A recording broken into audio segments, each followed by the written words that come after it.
Hashtag emotional hook, inciting incident, Christmas morning. Wrapping paper everywhere. My sister beaming, holding 2 plane tickets to Europe. My parents applauding like she'd just won a Nobel Prize. Then came my turn. A small, flat package. I tore it open, expecting, at least, something thoughtful. Instead, a paperback. How to Grow Up, Lessons for the Perpetually Immature. Dad smirked. Mom added, "We thought it was time you stopped wasting money on silly dreams." My sister laughed so hard she nearly choked. I didn't. I just smiled, closed the book, and let the silence stretch. That was the moment I decided to take their advice. I would grow up. Not in the way they meant, but in the way that would teach them what real maturity looks like. Hashtag backstory setup. The relationship. It hadn't always been this way. When we were kids, I adored my sister. I'd give her my toys, defend her on the playground, even sneak her snacks when she cried at night. I thought we were allies. But slowly, I noticed a pattern. She took, and they applauded. When I got good grades, not enough effort. When she scraped by, she's brilliant in her own way.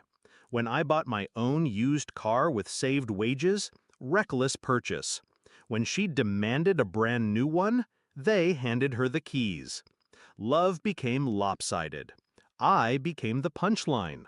And by Christmas, the balance was beyond repair. Hashtag discovery of betrayal. The final confirmation came a week before Christmas, though I hadn't spoken of it.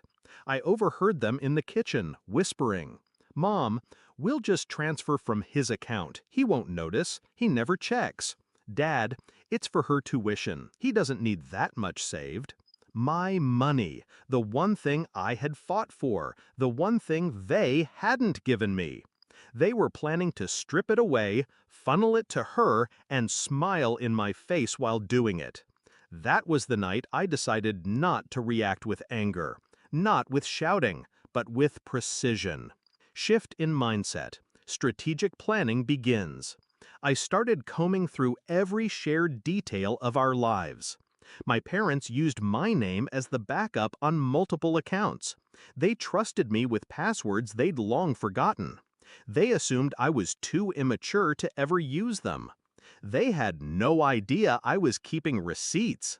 Every text, every email, every transfer.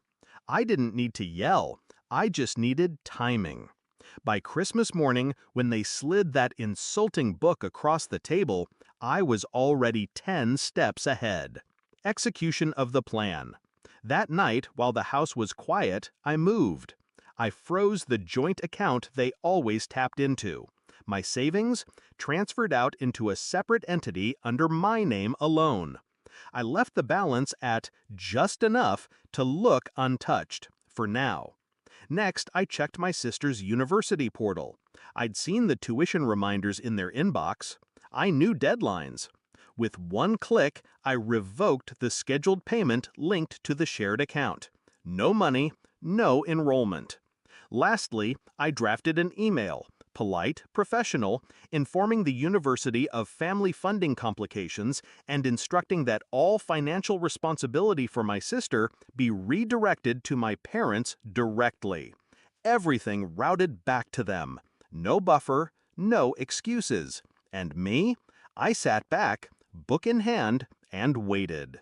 Climax and confrontation. Morning came with the sound of my phone buzzing, Mom's name flashing. I let it ring once, twice. Then I answered. Her voice was shrill, frantic. Why didn't the tuition payment go through? They withdrew her enrollment. Do you have any idea what you've done? I calmly turned a page in the book they'd given me. How to Grow Up. I took your advice, I said. I grow up. I stopped letting you treat me like a backup plan. Silence. Then Dad grabbed the phone. His voice was low, dangerous. You've ruined your sister's future. I smiled. No, you did. I just stopped paying for it. He sputtered threats, anger, shame disguised as authority. But underneath, I could hear it, the first crack in their control. The sound of people who suddenly realized the ATM had learned to say no. Resolution and emotional release. That afternoon, my sister showed up at my door, mascara streaked, spitting insults. I didn't flinch. She threw the book at me, screamed that I was selfish. I handed it back to her. You might need it more than I do.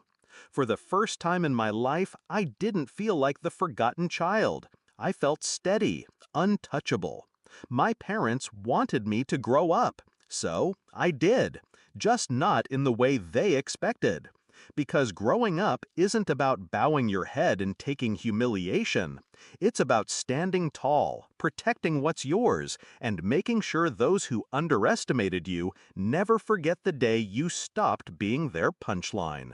And trust me, Christmas morning will never feel the same for them again.